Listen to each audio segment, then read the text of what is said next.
दिल्ली में 70 सीटों पर हुए इस चुनावी संग्राम में जिस तरह से 27 वर्षों के बाद भारतीय जनता पार्टी ने अपनी एक अहम भूमिका निभाते हुए सत्ता की कमान संभाली है, तो ऐसे में मिल्कीपुर का उपचुनाव अपने आप में बेहद खास और रोमांचक भरा रहा।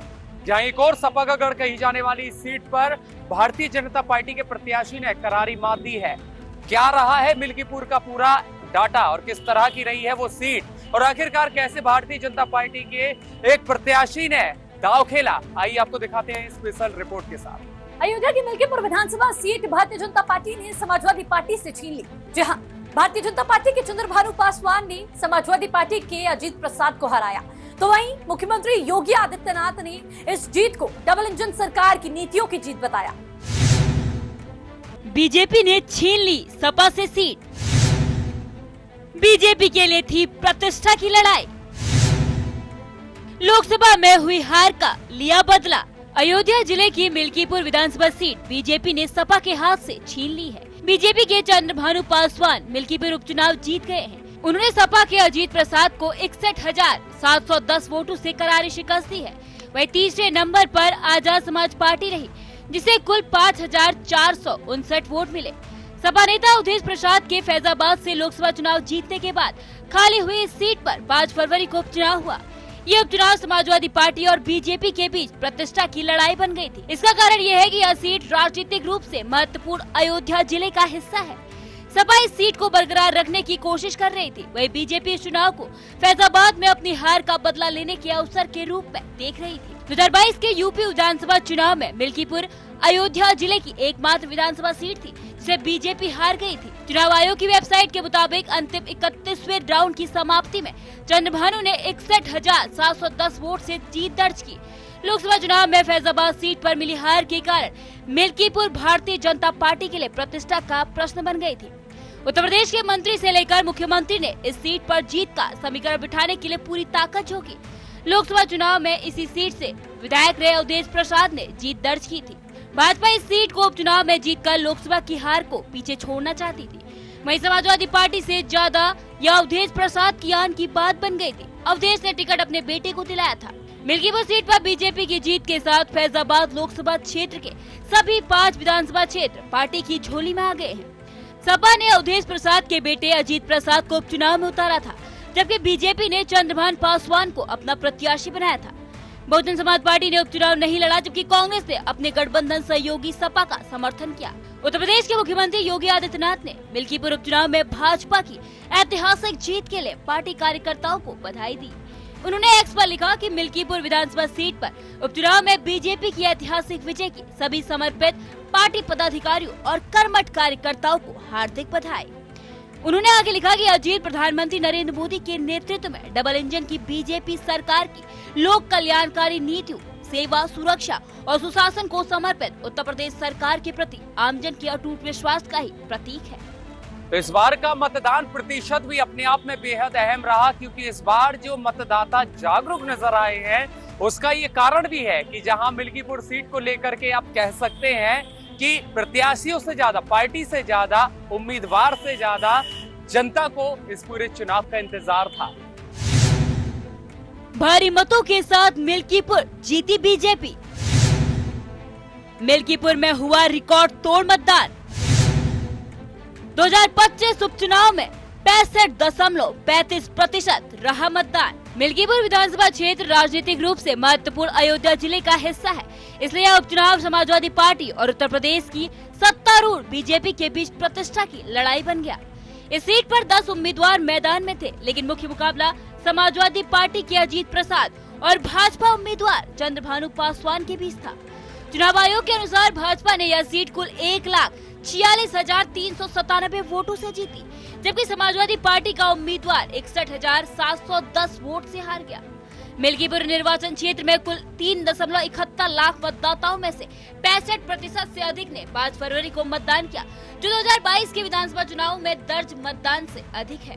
2022 के उत्तर प्रदेश विधानसभा चुनावों में मिल्कीपुर अयोध्या जिले की एकमात्र सीट थी जिसे बीजेपी हारी थी। बीजेपी ने चंद्रभानु पासवान को मैदान में उतारा, तो समाजवादी पार्टी ने फैजाबाद के लोकसभा सांसद अवधेश प्रसाद के बेटे यानी कि अजीत प्रसाद को उतारा। उपचुनाव में इस सीट पर 65.35% मतदान दर्ज किया गया। सपा ने 2022 में मिल्कीपुर विधानसभा सीट जीती थी, लेकिन मौजूदा विधायक अवधेश प्रसाद के फैजाबाद से लोकसभा के लिए चुने जाने के बाद यह सीट खाली हो गई थी। अखिलेश यादव ने कई बूथों पर फर्जी वोटिंग के आरोप लगाए थे, जिसके बाद इस पर अयोध्या पुलिस का जवाब आया कि कुछ राजनीतिक दलों की तरफ से आरोप लगाया गया। अयोध्या की पुलिस मिल्कीपुर में मतदाताओं की ID कार्ड चेक कर रही थी, लेकिन अयोध्या पुलिस ने इस आरोपों का खंडन कर दिया। मतदान प्रतिशत की अगर बात की जाए तो 2025 में 65.35% मतदान हुआ। 2022 में हुए चुनाव में 60.23% मतदान हुआ। 2017 की बात करें तो 58.33% मतदान हुआ, जबकि 2012 की बात करें तो मिल्कीपुर सीट पर 55.47% मतदान हुआ। और वहीं 2007 की बात करें तो 2007 में मतदान का प्रतिशत महज 39.85% रहा, जो कि सबसे कम था। साल 22 में सबसे ज्यादा मतदान किया गया था, लेकिन अभी जो उपचुनाव हुआ उसने यह रिकॉर्ड तोड़ दिया। मिल्कीपुर की जनता ने जमकर वोट किया और मतदान प्रतिशत को 65.35% तक पहुंचा दिया। मिल्कीपुर उपचुनाव में बीजेपी की प्रचंड जीत हुई है, जिसका सारा क्रेडिट मुख्यमंत्री योगी आदित्यनाथ को जाता है, क्योंकि उन्होंने ही मिल्कीपुर उपचुनाव की कमान संभाली थी। या फिर हम ये कह सकते हैं कि पार्टी को पता था कि मिल्कीपुर उपचुनाव में जीत के लिए सीएम योगी आदित्यनाथ भी अकेले ही काफी हैं। शायद यही वजह रही कि पार्टी ने कोई भी बड़ा चेहरा मिल्कीपुर उपचुनाव में नहीं उतारा और सारा का सारा दारोमदार सीएम योगी आदित्यनाथ के कंधों पर था, जिसके बाद सीएम योगी आदित्यनाथ के कामों ने उनके प्रयासों ने सफलता भी हासिल की है। मिल्कीपुर में बीजेपी की प्रचंड जीत, सीएम योगी की रणनीति का कमाल, योगी के नेतृत्व में जीता चुनावी युद्ध। मिल्कीपुर में बीजेपी ने प्रचंड जीत हासिल की। योगी का जादू मिल्कीपुर में चल गया और उनकी मेहनत भी रंग लाई। ऐसे कई फैक्टर्स हैं जिस कारण बीजेपी को ये जीत मिली है। जैसे सीएम योगी ने खुद ही इसकी कमान संभाली, 7 मंत्रियों को उपचुनाव का जिम्मा सौंपा, मंत्रियों को जाति के हिसाब से जिम्मेदारी दी गई, जिम्मेदारी वाले क्षेत्र में घर घर जाकर दौरा किया, समय समय पर सीएम योगी ने मंत्रियों से फीडबैक भी लिया, नए चेहरे पर बीजेपी ने दांव लगाया। उपचुनाव का पूरा मैनेजमेंट खुद सीएम योगी ने देखा। अयोध्या में विकास योजनाओं का लाभ भी कहीं न कहीं बीजेपी की जीत का कारण बना। मिल्कीपुर की जनता ने बीजेपी प्रत्याशी चंद्रभान पासवान को ही सिर माथे पर नहीं बैठाया, अपने जनादेश से योगी सरकार के 7 मंत्रियों को भी अव्वल अंकों से पास कर दिया।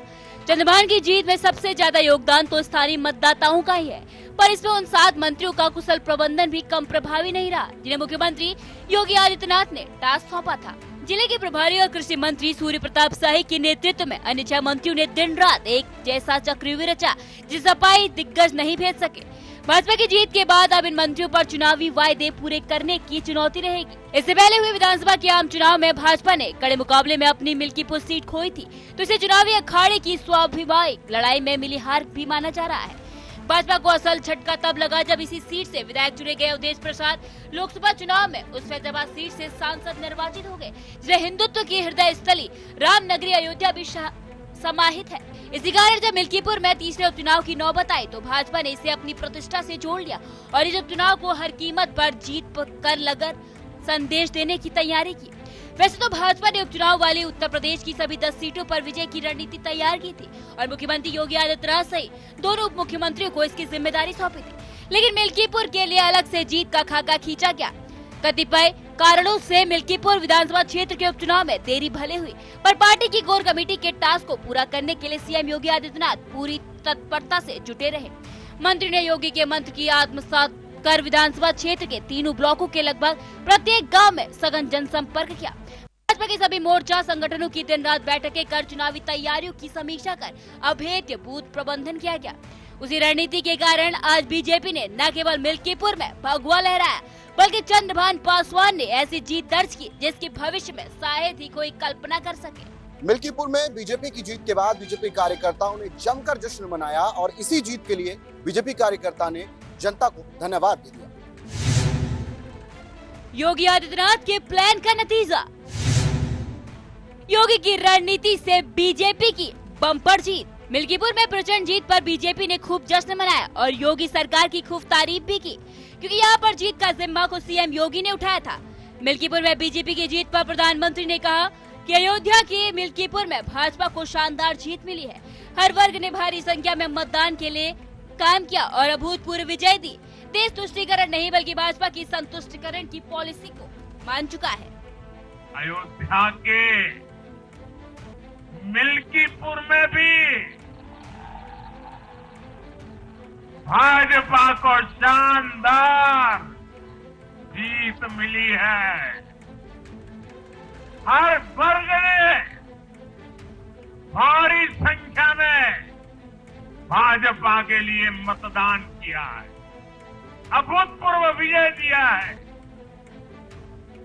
साथियों, आज देश तुष्टीकरण नहीं बल्कि भाजपा के संतुष्टीकरण की पॉलिसी को चुन रहा है। उत्तर प्रदेश के मुख्यमंत्री योगी आदित्यनाथ ने मिल्कीपुर विधानसभा उपचुनाव के नतीजों पर कहा कि मिल्कीपुर विधानसभा उपचुनाव का नतीजा सपा के परिवारवाद और झूठ की राजनीति पर पूर्ण विराम लगाता है। इसे डबल इंजन सरकार के सेवा, सुरक्षा और सुशासन के मॉडल को अंगीकार किया है। लगभग 61,000 वोटों से भाजपा के चंद्रभान पासवान की विजय इस बात को प्रमाणित करती है कि जनता का विश्वास डबल इंजन की सरकार के साथ है। अयोध्या जनपद की मिल्कीपुर विधानसभा का उपचुनाव इस समाजवादी पार्टी के परिवारवाद और झूठ की राजनीति को पूर्ण विराम देते हुए डबल इंजन सरकार के सेवा, सुरक्षा और सुशासन के मॉडल को अंगीकार किया है। जनता जनार्दन ने बहुत स्पष्ट किया है कि भले ही अपने राजनीतिक स्वार्थ के लिए समाजवादी पार्टी कितना भी झूठ का सहारा क्यों न ले ले, कितना बड़ा प्रोपेगेंडा क्यों ना कर ले, लेकिन जनता जनार्दन उन्हें सबक सिखाने के लिए पूरी तत्परता के साथ कार्य कर रही है। अयोध्या का यह परिणाम लगभग 61,000 वोट से भारतीय जनता पार्टी के चंद्रभान पासवान की विजय इस बात को प्रमाणित करती है कि जनता जनार्दन का विश्वास डबल इंजन की भारतीय जनता पार्टी सरकार और प्रधानमंत्री मोदी जी के नेतृत्व में है। उत्तर प्रदेश के उप मुख्यमंत्री ब्रजेश पाठक ने मिल्कीपुर उपचुनाव पर कहा कि भाजपा प्रचंड बहुमत से जीते, विपक्ष से समाजवादी पार्टी का सुपड़ा साफ हो गया। इनके नकारात्मक नैरेटिव को जनता ने नकार दिया। भारतीय जनता पार्टी प्रचंड बहुमत के साथ जीत चुकी है और समाजवादी पार्टी से विपक्ष का सुपड़ा साफ हो चुका है। इनके निगेटिव नैरेटिव को जनता ने नकार दिया। दिल्ली में माननीय प्रधानमंत्री नरेंद्र मोदी जी के नेतृत्व में केजरीवाल जी के झूठ का पर्दाफाश दिल्ली की जनता ने कर दिया है और दिल्ली में केजरीवाल ने जो फरेब का महल ताश के पत्तों की तरह खड़ा किया था वो धराशायी हो चुका है। दिल्ली में नागरिक सुविधाएं बहाल होंगी। भाजपा नेता दिनेश शर्मा ने कहा कि मिल्कीपुर का सकारात्मक परिणाम इस बात का प्रतीक है कि समाजवादी पार्टी का लोकसभा का अहंकार बुरी तरह टूट रहा है।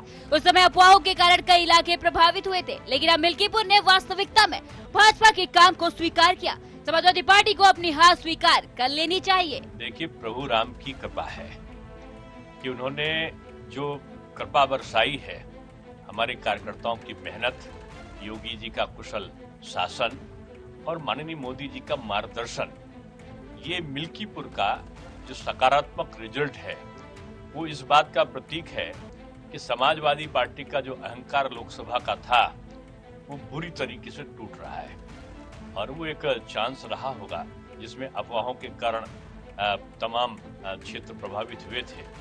अब मिल्कीपुर ने जो वास्तविक कार्य है राम राज्य स्थापित करने का बीजेपी का, उसको स्वीकार किया है और मैं समझता हूं कि समाजवादी पार्टी को बजाय वो कफन लाना और ये लाना, इसके हार को प्यार से लोकतांत्रिक परंपराओं के अनुसार स्वीकार करनी चाहिए और अपनी गलतियों का पुनर्अवलोकन करना चाहिए। और आप देख रहे हैं दिल्ली में अहंकार टूटा नहीं टूटा। मिल्कीपुर उपचुनाव का रिजल्ट जारी हो गया है। इस सीट पर बीजेपी ने 61,710 वोटों से जीत दर्ज की। इस सीट पर हुए उपचुनाव में बीजेपी उम्मीदवार चंद्रभान पासवान को 1,46,397 वोट मिले। वहीं सपा प्रत्याशी अजीत प्रसाद को 84,687 वोट, आजाद समाज पार्टी के उम्मीदवार संतोष को 5,459 वोट, जबकि मौलिक अधिकार पार्टी के प्रत्याशी राम नरेश चौधरी को 1722 वोट, निर्दलीय प्रत्याशी संजय पासी को 1007 वोट, निर्दलीय प्रत्याशी भोलेनाथ को 1003 वोट, वहीं निर्दलीय प्रत्याशी वेद प्रकाश को 507 वोट, निर्दलीय प्रत्याशी अरविंद कुमार को ही 425 वोट, राष्ट्रीय जनवादी पार्टी की प्रत्याशी सुनीता को 363 वोट, निर्दलीय उम्मीदवार कंचन लता को 286 और नोटा पर 1361 वोट पड़े हैं। मिल्कीपुर उपचुनाव के लिए सीधा मुकाबला बीजेपी और समाजवादी पार्टी के बीच रहा, तो वहीं बहुजन समाज पार्टी ने इस चुनाव को लड़ने से इनकार कर दिया। साथ ही साथ कांग्रेस पार्टी ने भी हाथ खड़े कर दिए, लेकिन समाजवादी पार्टी का समर्थन करने के लिए कांग्रेस ने हामी भरी। तो वहीं इन सभी चर्चाओं के बीच ये निर्णय निकल कर आया कि समाजवादी पार्टी और बीजेपी के बीच की सीधी टक्कर मिल्कीपुर उपचुनाव में हो गई और इसी के साथ बीजेपी ने भी लोकसभा चुनाव में फैजाबाद की गंवाई हुई सीट का बदला लेने के लिए मजबूत रणनीति बनाई और इसी के साथ समाजवादी पार्टी ने भी अपने सारे सत्तावर नेताओं को मिल्कीपुर में उतार दिया और ये मुकाबला बहुत ही ज्यादा कड़ा देखा गया। और इस कड़े मुकाबले के बाद जिसने जनता के मन में अपनी जगह बनाई वो बीजेपी। मिल्कीपुर उपचुनाव में सीधी टक्कर बीजेपी और सपा की थी। कांग्रेस ने पहले ही चुनाव लड़ने से मना कर दिया था और बहुजन समाजवादी पार्टी ने अपना उम्मीदवार इस उपचुनाव में नहीं उतारा, तो इस वजह से बीजेपी और समाजवादी पार्टी की सीधी टक्कर है। मिल्कीपुर उपचुनाव में मुख्य मुकाबला भारतीय जनता पार्टी और समाजवादी पार्टी के बीच रहा। कांग्रेस ने पहले ही चुनाव से खुद को अलग कर लिया था, जिससे इस उपचुनाव में उसकी कोई भूमिका नहीं रही। वहीं बहुजन समाजवादी पार्टी ने भी अपना उम्मीदवार नहीं उतारा, जिससे चुनावी मैदान दो प्रमुख दलों तक ही सीमित रह गया। बीजेपी ने इस उपचुनाव में अपनी पूरी ताकत झोंक दी, जबकि समाजवादी पार्टी ने भी अपनी मजबूत पकड़ बनाए रखने के लिए पूरी रणनीति के साथ चुनाव लड़ा।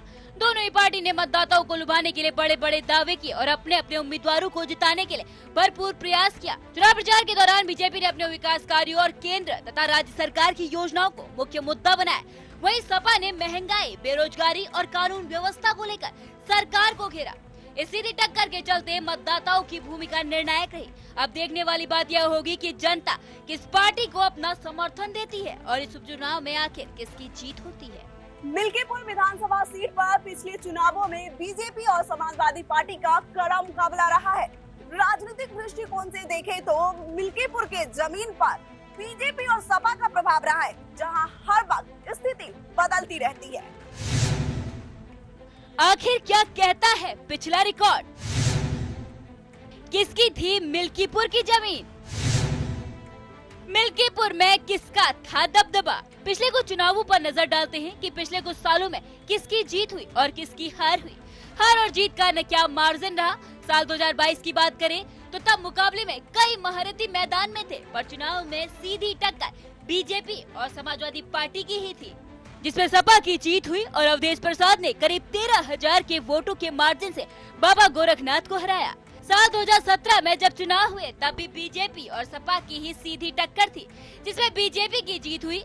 बाबा गोरखनाथ ने करीब 28,000 के वोटों के मार्जिन से सपा के उम्मीदवार अवधेश प्रसाद को हराया और 2012 में अवधेश प्रसाद 34,000 वोटों से जीत हासिल करने में सफल रहे।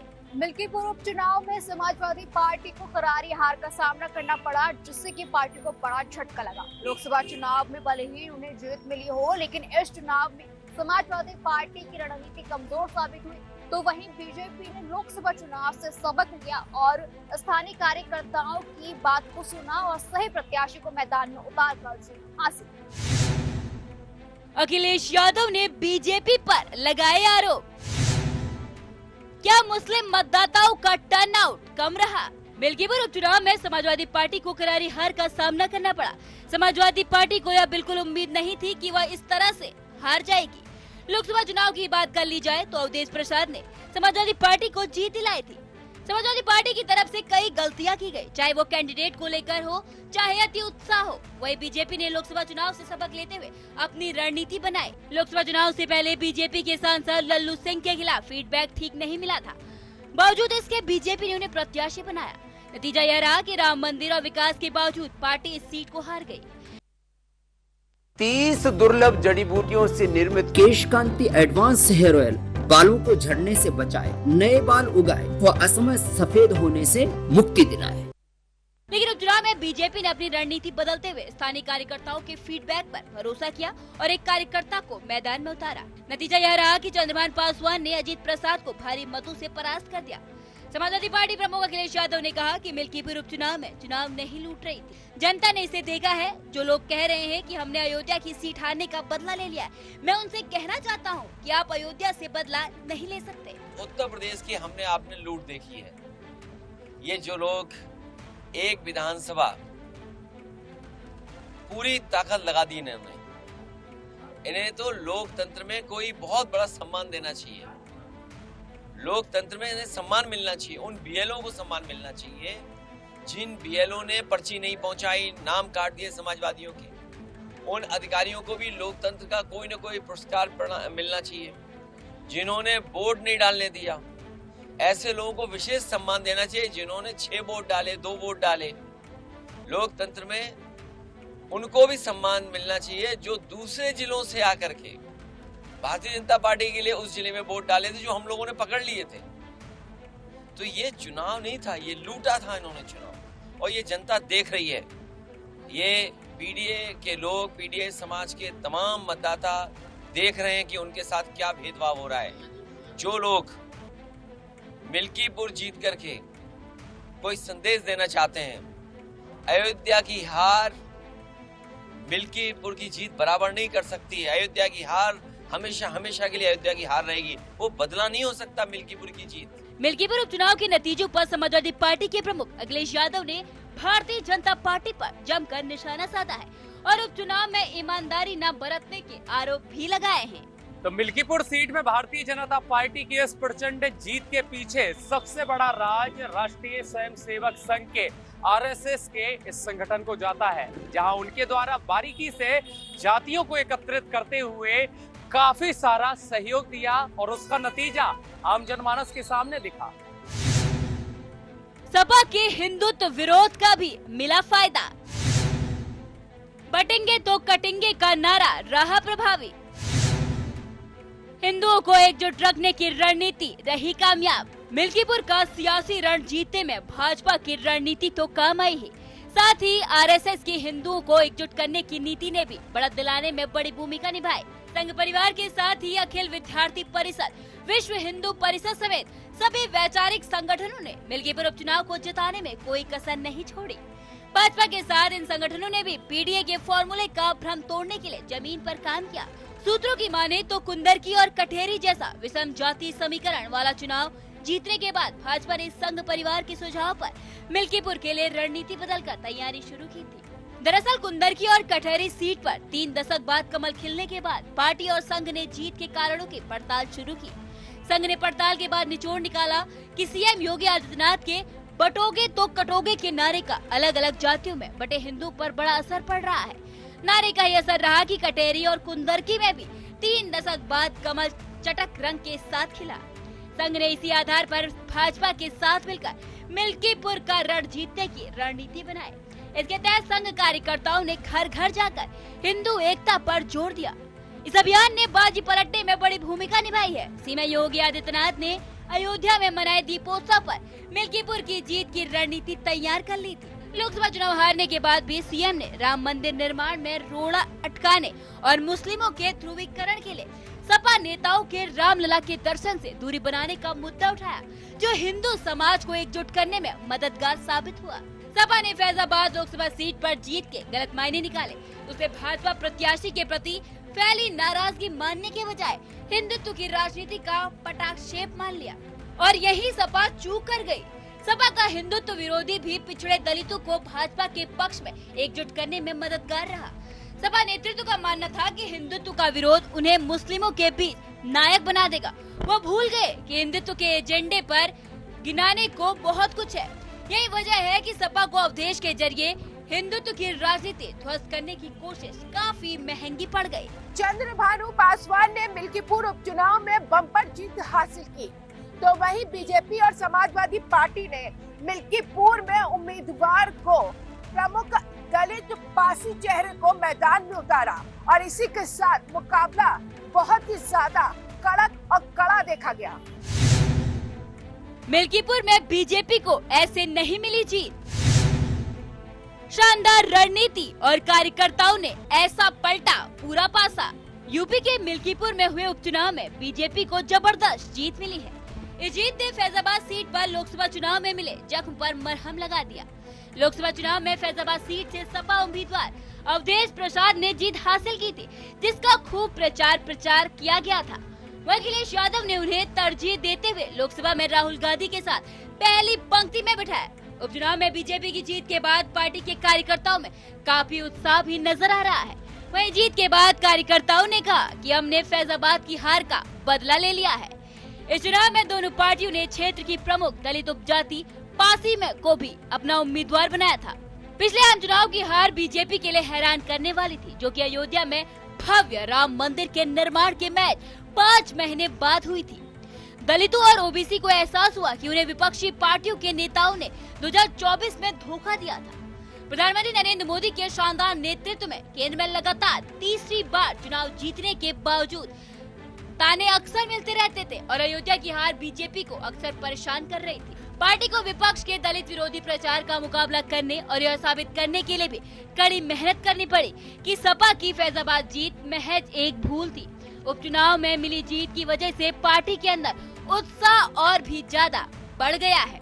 तो एंकर रिपोर्ट्स के माध्यम से आपको हमने दिखाई मिल्कीपुर सीट को लेकर क्या कुछ रहा है राजनीतिक कल्चर। यहाँ सपा का गढ़ कही जाने वाली सीट पर भारतीय जनता पार्टी ने जिस तरह से जनता का विश्वास जीता है, अब सवाल उठता है कि मिल्कीपुर की सीट से लेकर राजधानी में जिस तरह से बदलाव देखा गया है, राजनीतिक प्रजातंत्र में जो स्फूर्ति देखी गई है, ये आखिरकार कितने वर्षों तक काबिज रहती है और जनता का भरपूर आशीर्वाद कब तक यूं ही भारतीय जनता पार्टी को मिलता रहेगा। लेकिन इसके साथ टीवी 100 भी आपको लगातार ऐसे ही अपडेट के साथ में खबरों से रूबरू कराता रहेगा, स्पेशल कार्यक्रमों से रूबरू कराता रहेगा। एंकर रिपोर्ट्स को देखते रहें और देखते रहें टीवी।